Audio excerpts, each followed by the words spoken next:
Think you've seen everything the PS2 had to offer? Think again. While everyone talks about God of War and Final Fantasy X, there's a whole library of games that everyone just forgot about. You ever hear about a game so disturbing it was banned in multiple countries? That's Rule of Rose. On the surface, it looked like just another survival horror, a girl trapped in a decaying orphanage. But here's the catch. This wasn't about cheap jump scares. It was about psychological terror, twisted power games, and themes so controversial the media went after it before most people even saw it. Imagine walking into a place where children rule, and cruelty is the law of the land. You don't just fight monsters, you endure humiliation, betrayal, and punishments that make you feel like the villain, not the hero. That's the kind of discomfort this game thrived on. But here's the wild part. The gameplay? Clunky. Combat? Awkward. And yet, that didn't stop it from becoming one of the most infamous cult classics on the PS2. Why? Because no other horror title dared to go that far. Copies today? They sell for hundreds of dollars, and fans still argue over whether Rule of Rose was misunderstood brilliance or just too shocking for its own good. Imagine pouring your heart into a massive sci-fi trilogy, only for most people to never even see the ending. That's exactly what happened with Xenosaga Episode 3. Released in 2006, it was the finale to Monolith Soft's epic space opera, a story of androids, lost civilizations, and conspiracies that spanned galaxies. And yet, despite being one of the most ambitious JRPG projects of its generation, it barely made a dent in the mainstream. Here's the kicker. The third game fixed so many of the problems that plagued the earlier entries. Combat was faster, the story tighter, the visuals gorgeous for the PS2. It should have been the one that finally pulled people in. But by then, the damage was done. Sales of Episodes 1 and 2 had been disappointing, and by the time Episode 3 launched, the PlayStation 3 was already on the horizon. Most players just skipped it. Today, it stands as one of the most underplayed conclusions to any RPG trilogy. The kind of game fans still argue deserves a modern remaster so more people can actually experience it. Before Dark Souls made From Software a household name, they were building some of the most punishing mech games ever created, and Armored Core 3 might be the most overlooked of them all. Released in 2002, it dropped players into a bleak, industrial future where humanity lived underground, controlled by corporations and their war machines. You weren't a hero, you were a mercenary, piloting a customizable mech called an Armored Core, taking jobs for whoever paid the most. The real hook was freedom. You could tune every piece of your mech, weapons, boosters, armor, even how much weight your machine could handle. It wasn't just about skill in battle, it was about building a machine that fit your exact style. But here's the problem. It was brutally difficult. Missions punished mistakes, money was tight, and upgrading the wrong part could leave your mech crippled. Mainstream gamers bounced off hard, and Armored Core 3 got buried under flashier PS2 action titles.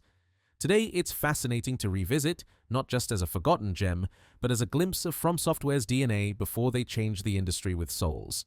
If you've ever wanted to see where their obsession with difficulty and customization started, this is it. Yes, even a Tales of game makes this list, but not the one you're thinking of. Tales of Legendia is the forgotten black sheep of the series, and yet it hides one of the best stories in the entire franchise.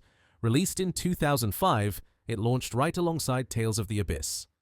Fans flocked to Abyss, while Legendia got left in the dust. Part of the problem? Its combat. Instead of building on the fast-paced Tales formula, it felt slower, clunkier, a step backward. Critics pounced, and the game was written off. But here's the twist. While the combat stumbled, the storytelling soared. Legendia put its characters front and center, with emotional arcs that continued even after the main quest ended. The second half of the game is basically a series of personal, character quests, each one peeling back layers you didn't expect. Add in one of the strongest soundtracks in the series, and you've got a game that deserved far more love than it got. Legendia may not be anyone's first Tales recommendation, but for fans willing to dig, it's one of the most rewarding. Most JRPGs had you wandering big 3D worlds, but Valkyrie Profile 2, Silmeria, broke the mold, turning its dungeons into side-scrolling puzzles straight out of a platformer. It was bold, it was beautiful, and it was almost completely overlooked.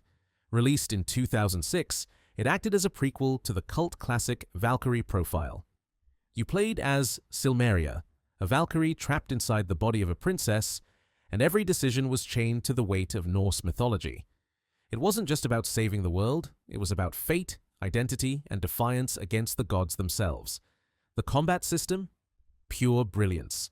A mix of action and turn-based elements where timing and positioning actually mattered. Each party member was mapped to a face button, so every battle felt like orchestrating a symphony of attacks. So why did it fly under the radar? Easy. Timing. By 2006, the PS2 was in its twilight years, and the spotlight was already shifting to the PS3. Add to that a limited Western release, and it never had the chance to break through. Today, Valkyrie Profile 2 is one of those games people discover years later and wonder, how did I miss this? Dark magic, cursed bloodlines, and a battle system that literally made you sweat every turn. That was Shadow Heart's Covenant. Released in 2004, it didn't stand a chance against the juggernaut of Final Fantasy. But here's the thing. Many people who actually picked it up still call it one of the best JRPGs of the entire PS2 era. The hook was its Judgment Ring system, a wheel you had to nail perfect timing on to land attacks, cast spells, or even heal. Mess it up, you're done. Every battle was a gamble of precision. And then there was the tone. Gothic and eerie, but laced with bizarre humor. One moment you're fighting demons born from human nightmares, the next you're suplexing monsters with a professional wrestler who moonlights as a superhero. It was unpredictable in the best way possible. Unfortunately, being too weird was its downfall. Square Enix dominated the JRPG spotlight, and Shadow Hearts slipped into cult status instead of mainstream glory. Today, it's one of those games fans are begging to be revived, because once you play it, you never forget it. Most people remember Final Fantasy Tactics or Fire Emblem when it comes to strategy RPGs, but few talk about Front Mission 4. And that's a crime. Released in 2003, this game put you in command of massive customizable mechs called Wanzers. But it wasn't just about blowing things up. Every mission felt like chess with steel giants, where one wrong move could cost your entire squad. The hook was its depth. You could fine-tune every piece of your mech, weapons, armor, electronics, and the tactical layer was punishingly precise. Positioning, terrain, even the order of your attacks mattered.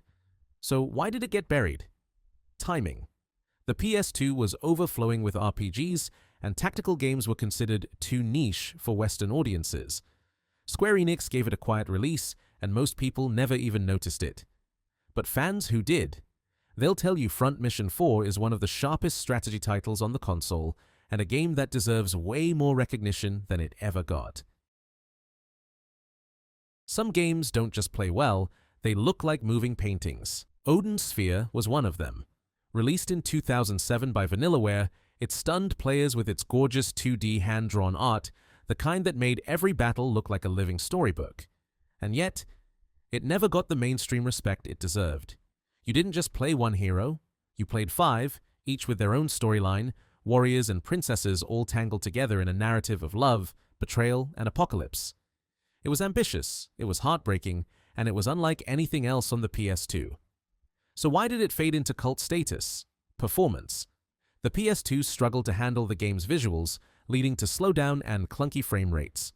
Critics praised the art but knocked the gameplay, saying it was repetitive and clunky, and that was enough to keep it from breaking through. Years later, Vanillaware remastered it as Odin Sphere, Leifthrasia, and suddenly people realized just how special it really was. But the original?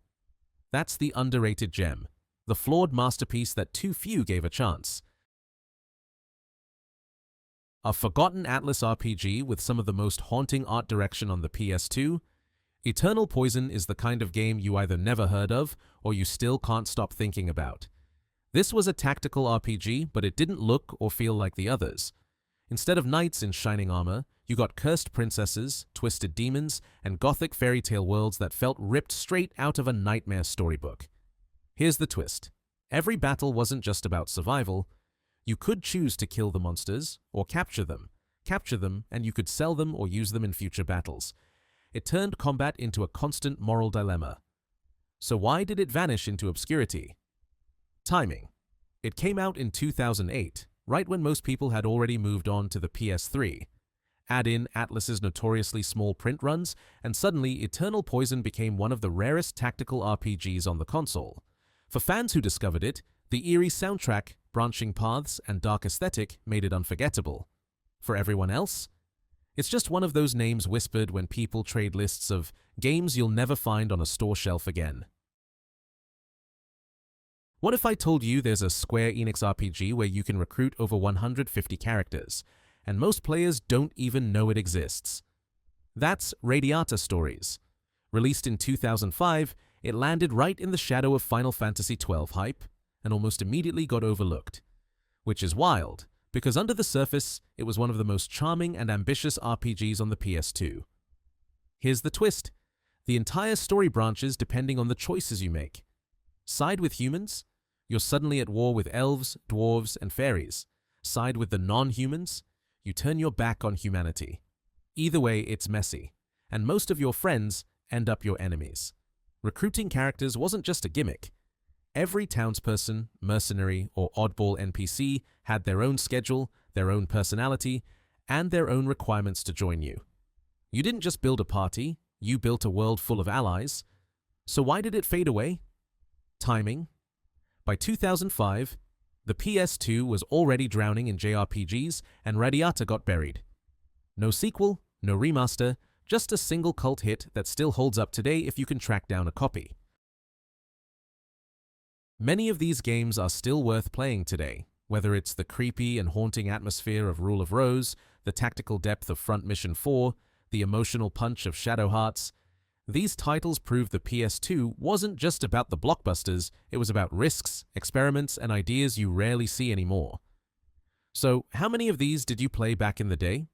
Did you own any of these hidden gems? Or are you just now realizing they even exist? Let me know down in the comments, and while you're at it, comment down other hidden PS2 gems I missed. The PS2 had a wide library of games, and a large amount of those are hidden and underrated gems.